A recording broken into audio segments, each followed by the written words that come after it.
Nosso primeiro tempo a gente não conseguiu, além de não ter o controle da partida, que era a nossa intenção, a gente não conseguiu ter o controle, o Curitiba teve mais a bola, não encaixamos a marcação, até acho que os 30, 35 do primeiro tempo, depois a gente começou a encaixar a marcação, conseguiu ter um pouco mais de controle, colocamos nossos jogadores do meio de campo no jogo, Ronald e Luizão entraram na partida, Robert entrou na partida, mas muito pouco, não podemos ter esse nível de atuação quando tu vem enfrentar um líder da competição, que também nos respeitou.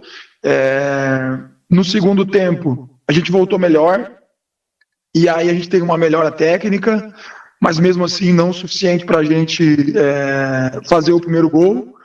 Mas eu acredito que a gente até teve uma evolução, porque o gol que a gente leva é a partir de um erro nosso, né? E eu fico muito incomodado quando a gente dá o gol para o adversário. Não estou aqui tirando mérito do Curitiba, mas a gente deu o gol para o Curitiba, a gente estava numa segunda fase de construção.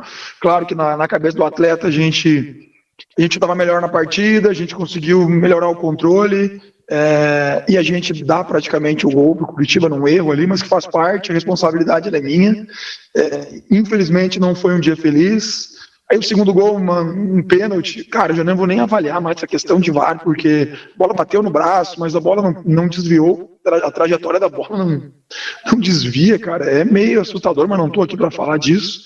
Assumir a responsabilidade, precisamos melhorar,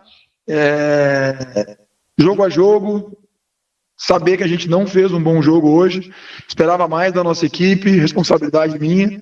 Agora é descansar eles, recuperar eles no hotel e pensar em fazer um jogo melhor contra o Volta Redonda, porque se a gente quer brigar pelo acesso, a gente precisa buscar um resultado positivo no Rio. Boa noite, Lacerda. Luiz Gaspar, da Band News FM. Dá para dizer que foram dois jogos diferentes antes do primeiro gol da equipe do Curitiba e após esse gol, até porque o segundo veio poucos minutos depois. Foram jogos diferentes mesmo antes do primeiro gol, com toda essa pressão que teve aqui? Eu acho que o jogo teve momentos distintos, né? Como eu falei, eu poderia vir aqui e falar outra coisa. Não, vou ser sincero sempre. Nosso primeiro tempo não foi bom. O Curitiba teve totalmente o controle da partida, nos envolveram pelo lado esquerdo deles, no direito nosso. A gente sabia que a gente poderia sofrer, mas depois a gente controlou. E aí eu acho que no segundo tempo a gente estava melhor na partida. No momento que a gente toma o gol, a gente estava melhor no jogo. Não do jeito que a gente imaginava, mas num comparativo com o Curitiba nós estávamos melhor. A prova disso é que a gente errou pro Curitiba fazer o gol, né? Não foi uma construção ofensiva do Curitiba, mas eu não tô aqui porque tu ganha jogo de todas as maneiras, né? Em transição, em bola parada, e nós erramos e cedemos o gol pro Curitiba. Então, assim, concordo contigo, o jogo foi de momentos distintos, né? E aí tu toma o gol, logo depois tu toma o segundo, a gente conseguiu reagir, conseguiu fazer um gol de bola parada, mas infelizmente não foi suficiente, mas também concordo, acho que o jogo teve momentos muito distintos. Lacerda, qual foi a sua leitura de jogo no momento das substituições? Primeira foi do Thalisson, né? Do Thalisson ali a gente pensou que, até por não ter tanto controle, a gente pensou em ter mais profundidade. A gente ficou na dúvida também de trocar o Robert no intervalo e colocar o Cauã para tentar ter um controle maior, como eu fiz no Clássico, e deu certo no Clássico, a gente conseguiu melhorar no segundo tempo. A ideia do Thales foi justamente essa, ter mais profundidade. O Yuri não estava fazendo uma má partida, mas a gente estava muito só no pé e eu precisava de um atacante que atacasse mais fundo. Troquei o Martins de lado para ele tentar ser um segundo, projetar um pouquinho mais o Romão. Depois o Cauã foi justamente isso, porque o Robert deu uma melhorada sobre ele mesmo no final do primeiro tempo, e a gente pensou, vamos dar o segundo tempo, porque ele melhorou no final do primeiro, né? E ele estava bem no início do segundo tempo, mas depois da entrada do Cauã foi justamente para a gente tentar ter o controle e acionar o Thalisson na velocidade. A terceira, depois das trocas do Kelvin e O Kelvin e também o Danielzinho. Aí quando a gente tomou o gol, né? A gente toma o gol, eu penso, a gente tem que ir pra frente, a gente tira o Luizão, deixa só o Ronald para controlar como primeiro, coloca 2 meias, Danielzinho e Cauã por dentro, para a gente tentar ter um controle, ser mais vertical. O Danielzinho é um meia vertical que pisa na área. É uma troca natural, uma troca simples, né? Eu tiro o Jean, que é um atacante, jogando pelo lado, recuo o Thalisson, que dos atacantes foi o que mais treinou como um ala. Tentei segurar mais o Romão para fazer essa construção e deixar uma dupla pela direita, né? Thalisson e Kelvin, mas a gente não conseguiu, né? Como eu disse, a gente estava bem. O gol do Curitiba foi com 29? Foi algo tardio, né? Primeiro, né? Então eu acho que a gente estava melhor do que o Curitiba, acho que o Curitiba mereceu a vitória, mas do início do segundo tempo até o minuto do gol, 29, entendo que o Atlético estava melhor, mas depois a gente não conseguiu mais, né, ter volume, não conseguiu essa dupla pelo lado, não surtiu muito efeito. Tem dias que as coisas vão dar certo, dias que não vão dar. Hoje foi um dia que as coisas não deram muito certo, mas como eu disse, agora tem que recuperar os atletas e pensar no Volta Redonda. Ainda de manhã, professor, a gente esteve lá no hotel que vocês estavam e a gente pôde falar com o Adson, né? A gente conversou bastante com o Adson. E ele, além de elogiar muito o seu trabalho, né, e ainda te responsabilizar, vamos dizer assim, dessa reação que o time teve nessa Série B para estar nessa situação que está hoje, ainda brigando pelo acesso, e disse que, mesmo que o acesso não venha, que é o grande objetivo de vocês, logicamente, ele pretende manter você para a próxima temporada. Eu queria saber de você o quanto que esse apoio da diretoria para o seu trabalho te ajuda em campo para que você também possa passar isso para os atletas. Cara, eu fico... É a última. No final eu quero falar uma situação.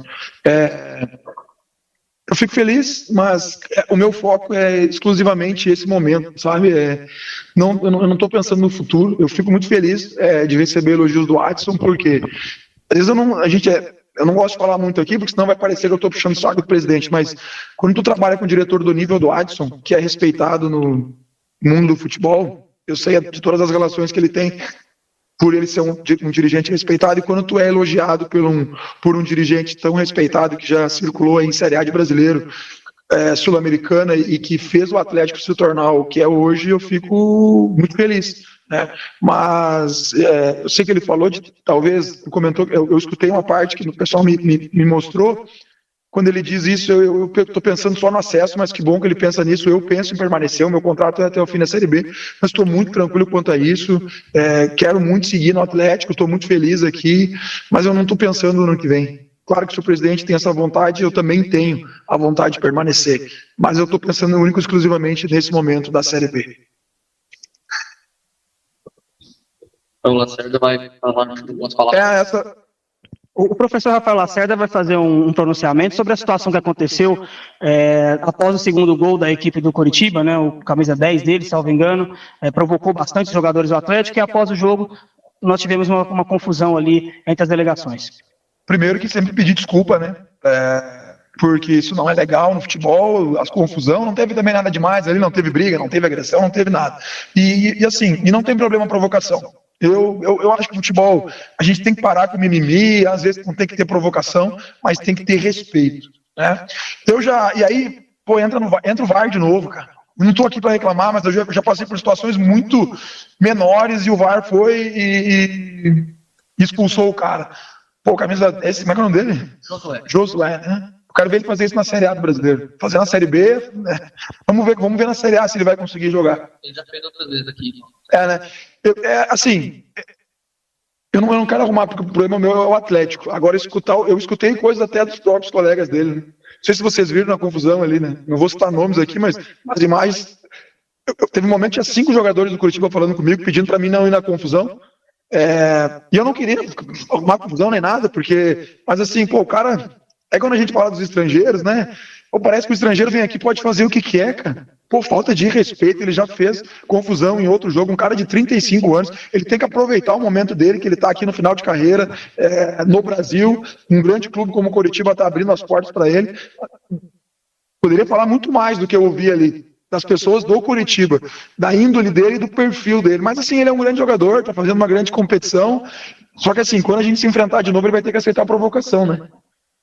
Por que ele foi, assim, já que ele provocou, por que ele não ficou ali? Por que ele foi embora? Eu acho que tem que ter espaço para provocação, tem que ter, o futebol é muito mimimi, não tô aqui chorando, agora tu tem que ser homem. Muito bem. Cara, provocou, legal, nós fomos lá falar com ele, não foi machão para provocar de longe, não foi machão para fazer um monte de gesto ali, então assim, cara, com todo respeito ao Curitiba, que é uma grande instituição, um grande clube, tá muito perto do acesso, é o líder, né, foi a 56 pontos, falei para os atletas dele, acho que, né, vi alguns membros ali que acho que até gostaram do que ele fez, mas o futebol dá voltas, não pode esquecer. E se o Curitiba subir, eu quero ver ele fazer isso na Série A, volto a dizer, ele é um grande jogador, mas eu quero ver ele fazer isso na Série A. Mas é só isso, né? Acho que a gente respeita muito. E a prova que a gente fica mais incomodado que os próprios caras do Curitiba vieram falar com a gente. Assim, não tô aqui chorando, não tô com mimimi. Agora, quando a gente se enfrentar de novo, vamos ver se ele vai ser homem para segurar o rojão.